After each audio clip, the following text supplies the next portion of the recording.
It's 6:38. Time to get ready for school. Good morning. Some of you may be like, and so your background's so different. I'm not at my house today. I'm with a gangster. So spaceship. Mascara. I left my spoolie at home. Oh. I know they're spidery. We don't need to get into it. My skin has been so yucky lately. I think people are waking up, and I don't know if I woke them up because I'm not being that loud. Look, I won this jacket last night. I'm just about. Okay, hair. It's giving very 2004 scrunch. It's giving a solid 1/4 sleigh. Okay, I have things to do and places to be. I gotta go. Goodbye. I don't know if it's only my school, but we have one of the most aggressive cockroach problems I've ever seen. Ever! And it's not just like, oh, these are little cockroach. No, they have names. They're a family, like, generation. There's a monarchy. They're a whole thing. And this isn't a new thing. I've been at my school for 9 years. I know that place pretty well. They've been around the whole time I've been there. Like, every once in a while, you'll be walking around school. You'll just, like, look on the ground and see.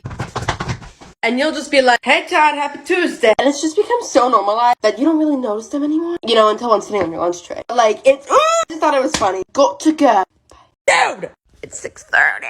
Get ready with me for school. Guess what I have this week? Exams. And guess what I'm not good at taking? Tests. I'm so bad at taking. You can imagine how excited I am right now. Go to school. The only silver lining to this situation is that means school is almost over. And I can go home. Power through the best that I can. Keep me in your prayer. Have a bomb day. I'll be trying my best. Bye. Something weird about me. I have a very serious condition. It's called toe fingers. My fingers look uncomfortably similar to toes. And this wouldn't be an issue for me if I had fingernails. The only problem with that is Boo Boo's been biting her nails since she was 8 months old. And I bet some of you are saying like, honestly, it's literally not even that deep. Just get acrylic nail. And I have them on right now. My fingers hyperextend. And instead of going, you know, like that, they go, and they're like tilted backwards. So my nails are directed upwards instead of forward. And they pop out. I've had these ones on for a week. I've lost 4 nails. I've glued 3 of them back on.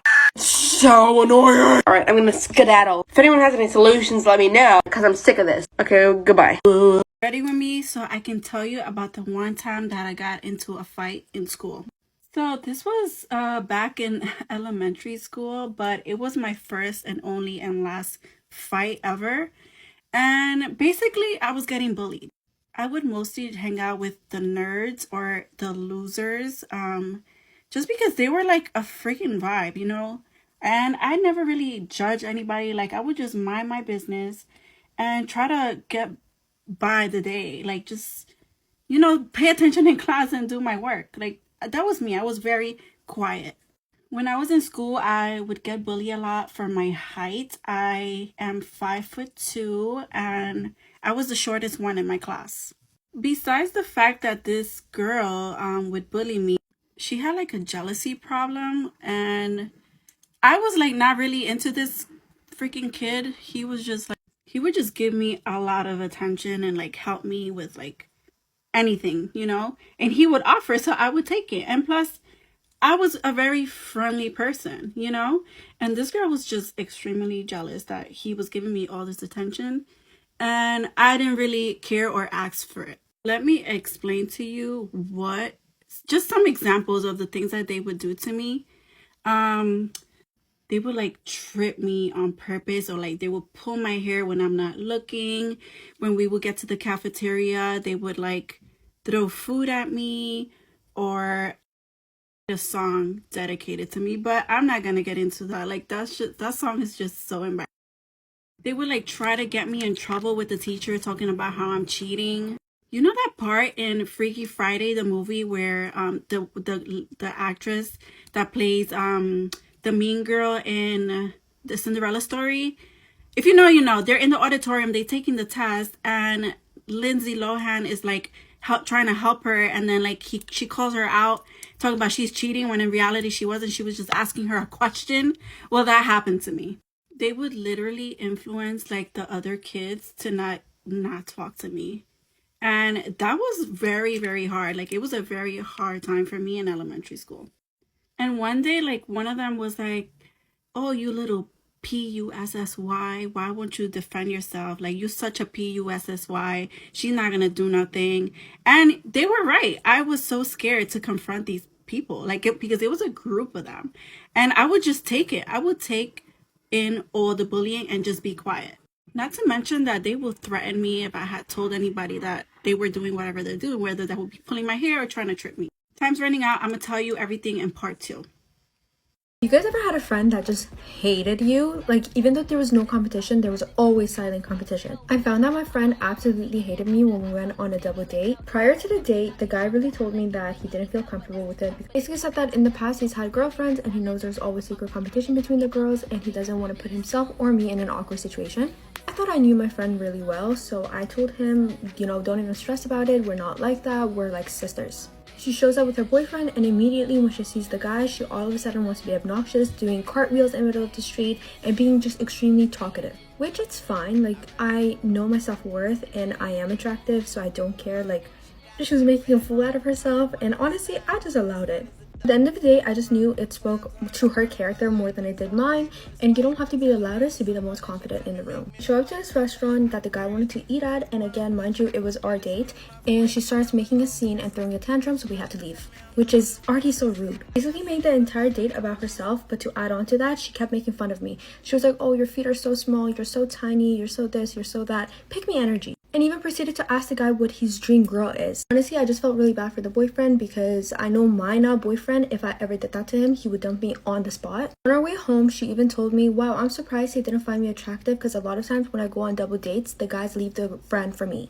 And that's when I found out that my friend actually deeply hates me because why would she try to embarrass me in front of my date?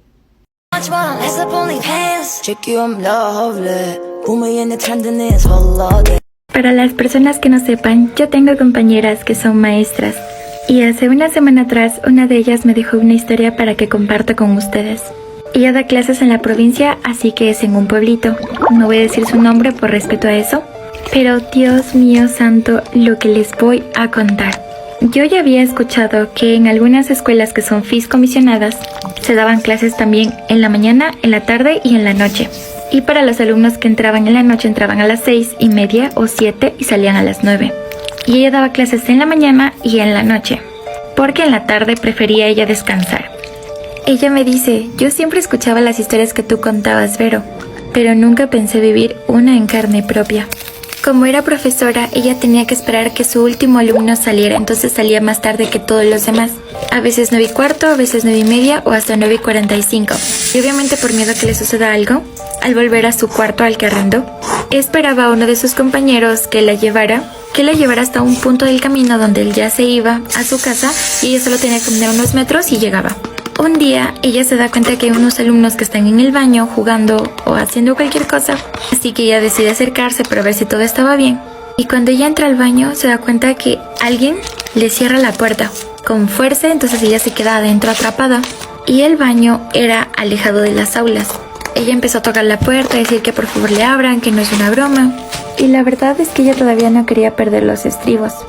Y ella, cuando estaba por volver a tocar otra vez la puerta para que le abran, empieza a escuchar que alguien llora desde un baño.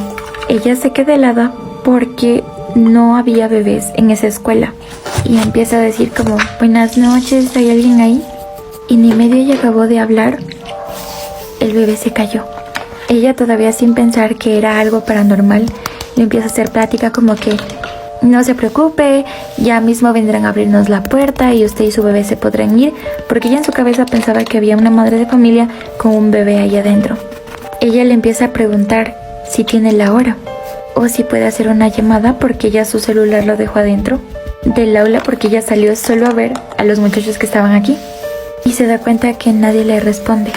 Pasan como 3 o 4 minutos y el bebé otra vez empieza a llorar. Si necesita cualquier cosa, avíseme por favor, yo estoy aquí, le puedo ayudar.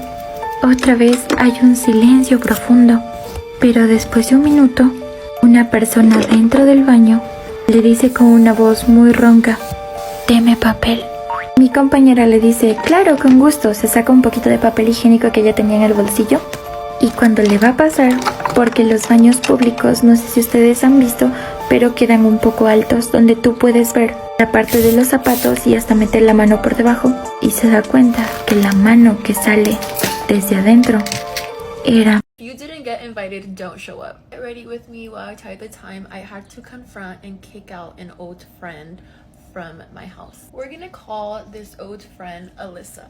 We stopped now, but almost every year for my brother's and I's birthday, we would always have a party with grupo and we would invite a lot of friends and family. That year, very last minute, one of my brothers decided that he wanted to have a party. Since it wasn't my party, my brother was asking me and my other brother who it is that we are inviting. That way we have like count for food, beverages, grupo, and all of that. My brother kindly asked that we only invite people who are not drama, because we've had a lot of parties at my parents' house where there always ends up being drama, especially if there's alcohol involved or if there's like certain people who don't like each other attending the same event. So I nearly almost forgot to apply some concealer. What the heck? At this point, my older brother starts to read the little roster that he made for the people that he invited, and the moment he named one specific guy, I was like, oh, I'm not inviting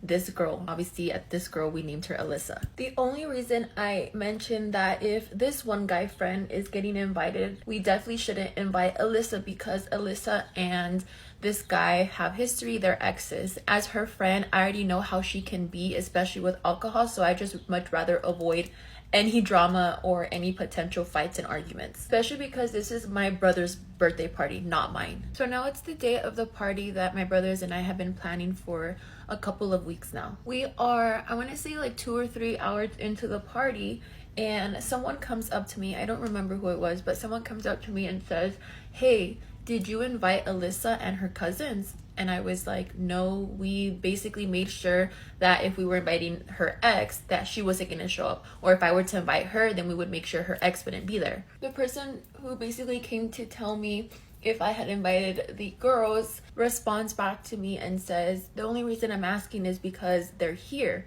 And I was like, what? Who invited them? And they were like, well, apparently not you, apparently not your brothers, and apparently not your parents.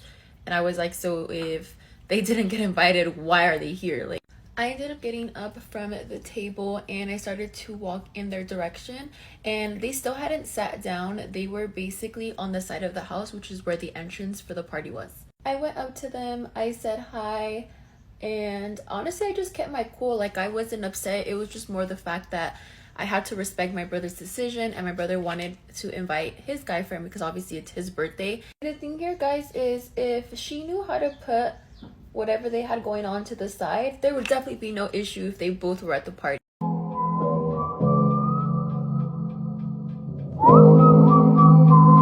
One of my favorite memories about being a little kid with a skin condition was always how little kids would try to insult me, because my leg was always the first thing they resort to. And if we fought, it'd always be like, well, at least I don't have a grandma leg.